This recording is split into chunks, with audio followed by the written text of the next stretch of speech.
4 perättäistä maalin tappiota, joista 2 viimeisintä jatkoajalla. Siinä faktat, joita viime kevään finaalijoukkue Pelicans lähtee kotiyleisön eteen kirkastamaan. Tiistaina niukasti Jypille hävinnyt Tappara saa sairastuvalta takaisin ykköskenttään jenkkilaituri Chris Connellin. Kirvesrintojen puolustus luutii puolestaan 2 seuraavaa ottelua ilman kapteeni Tuukka Mäntylää, jolle pelikieltoa Jyp-ottelun selästä taklaamisesta.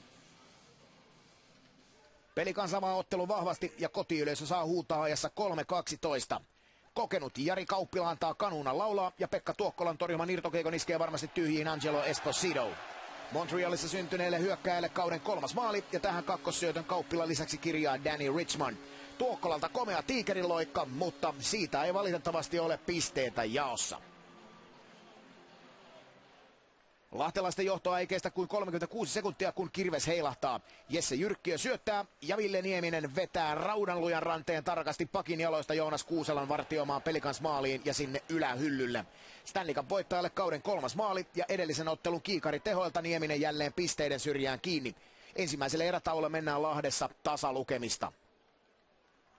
Tapparan maalinteko takkua toisessa erässä. Parasta antia tarjoilee Henrik Haapala ja Alexander Barkov Jr., mutta Joonas Kuusela ei ole junioreiden toimesta yllätettävissä. Pelicans vahdille toisessa erässä 10 torjuntaa. Pelicans ottaa kuskin paikan haltuunsa 34 minuutin kohdalla. Tappara puolustus sutii kulmoväännön jälkeen kiekon suoraan keskelle Jaana Latvalalle, joka täräyttää laahuksen Tuokkolan takana lepattamaan. 40-vuotiaan konkarin putki ei paina. Sen osoittaa kauden 3. maali ja lähes piste per ottelu tahdissa alkanut sesonki. Lahtelaisten 2-1 johdossa 3. erään. Tapparan 2-2 tasoitus nähdään Lahdessa 3. erän avaus 5-minuuttisella. Ville Niemisen syöttö kimpoaa Pelicans-pakin luistimista Alexander Barkov juniorille, joka ei tästä erehdy. Pikku Barkoville jo kauden 5. maali ja tehopisteitä kasassa tämän myötä jo 9. 48 minuutin kohdalla alkaa Lahdessa avointen ovien 3-minuuttinen.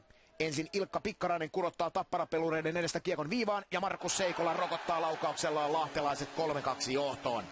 Kauden 6. ottelussa tehopakille vihdoin sesongin avausmaali tilille. Tapparan 3-3 tasoitus juonitaan reilu minuutti Pelicans osumasta. Jarno Koskiranta ja Jesse Jyrkkiö petaavat tontin Chris Connellille, joka veivaa kirvesrinnat jälleen rinnalle. Pari edellistä ottelua huilannut jenkkihyökkääjä tekee hyvää saumaan kauden 2. maalinsa.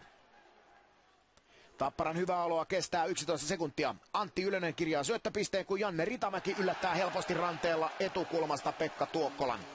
26-vuotiaalle heinolalaiselle uran ensimmäinen liigamaali 4. ottelussa. 5 edelliskautta Ritamäki on kiekkoillut Mestistä, Hekin ja Peliittojen riveissä. 4 maalia sisältäneen vajaan 3-minuuttisen päättää Pelicansin 5-3 ylivoimamaali. Kalle Kajomaa saa todistaa jäähypenkiltä, kun Ilkka Pikkaraisen syöttöyritys kimpoaa Tappara-luistimista osoitteeseen. Pomppumaali on Pikkaraiselle kauden 2. ja tänään maalin lisäksi miehelle tilille 1 syöttöpiste.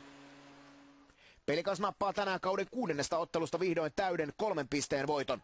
Loppunumerot 6-3 taituroi kaksikko Janne Ritamäki, Janne Tavi. Kellojen näyttäessä aikaa 55-17. Taville maali on kauden 2. Tapparan viikko jatkuu mollivoittoisena, tuloksena 2. perättäinen tappio.